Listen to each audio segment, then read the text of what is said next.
It's a matter of historical record that Jesus of Nazareth died and his body was placed in a tomb. It's also been firmly established that after his death and burial, his tomb was found empty. Various individuals and groups saw appearances of Jesus alive, and his disciples somehow became absolutely convinced that Jesus had risen from the dead. These are the historical facts. How do you explain them? Down through history, various naturalistic explanations have been offered to explain away these facts. Let's examine the four most popular ones. First, the conspiracy theory. According to this view, the disciples faked the resurrection. They stole Jesus' body from the tomb and then lied about seeing Jesus alive, thereby perpetrating the greatest hoax of all time. However, this theory faces overwhelming objections. It's hopelessly anachronistic. It looks at the disciples' situation through the rear-view mirror of Christian history, instead of from the standpoint of a first-century Jew. Jews had no concept of a Messiah who would be defeated and executed by Israel's enemies, much less rise from the dead. In Jewish thinking, the resurrection of the dead was a general event that takes place only after the end of the world and has no connection at all with the Messiah. The conspiracy theory also fails to address the disciples' obvious sincerity. People don't willingly die for something they know is not true. An honest reading of the New Testament makes it clear. These people sincerely believed the message they proclaimed and were willing to die for. For these and other reasons, no scholar defends the conspiracy theory today.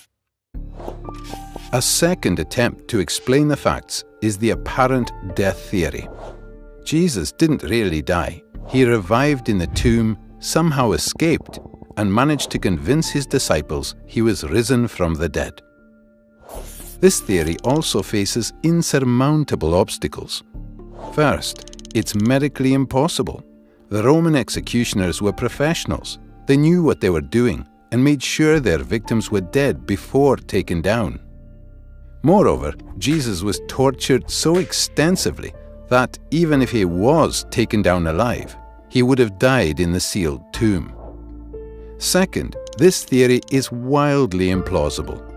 Seeing a half-dead man who crawled out of the tomb, desperately in need of bandaging and medical attention, would hardly have convinced the disciples that he was gloriously risen from the dead. As a result, no New Testament historians defend this theory today. A third explanation is the displaced body theory. Perhaps Joseph of Arimathea placed Jesus' body in his tomb temporarily because it was convenient. But later, he moved the corpse to a criminal's common graveyard. So, when the disciples visited the first tomb and found it empty, they concluded that Jesus must have risen from the dead. Once again, this theory cannot make sense of the facts. Jewish laws prohibited moving a corpse after it was interred, except to the family tomb. What's more, the criminal's graveyard was located close to the place of execution, so that burial there would not have been a problem. Also, once the disciples began to proclaim Jesus' resurrection, Joseph would have corrected their mistake. So, once again, no current scholars endorse this theory. Finally, the hallucination theory. The disciples didn't really see Jesus, but just imagined that he appeared before them. They were all hallucinating. This theory also faces considerable problems. First, Jesus appeared not just one time, but many times. Not just in one place, but in different places. Not just to one person, but to different persons. Not just to individuals, but to groups of people. And not just to believers, but to unbelievers as well. There is nothing in the psychological casebooks on hallucinations comparable to these resurrection appearances. Second, hallucinations of Jesus would have led the disciples to believe at most that Jesus had been transported to heaven, not risen from the dead, in contradiction to their Jewish beliefs.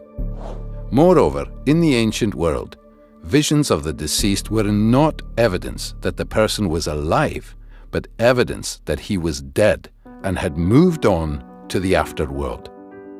Finally, this theory doesn't even attempt to explain the empty tomb. Thus, the four most popular naturalistic theories fail to explain the historical facts. Where does that leave us? Another possibility is the explanation given by the original eyewitnesses that God raised Jesus from the dead. Unlike the other theories, this makes perfect sense of the empty tomb, the appearances of Jesus alive, and the disciples' willingness to die for their belief. But is this explanation plausible? After all, it requires a miracle, a supernatural act of God.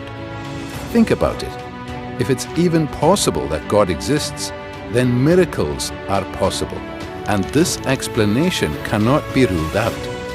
And surely it's possible that God exists. So how do you explain the resurrection?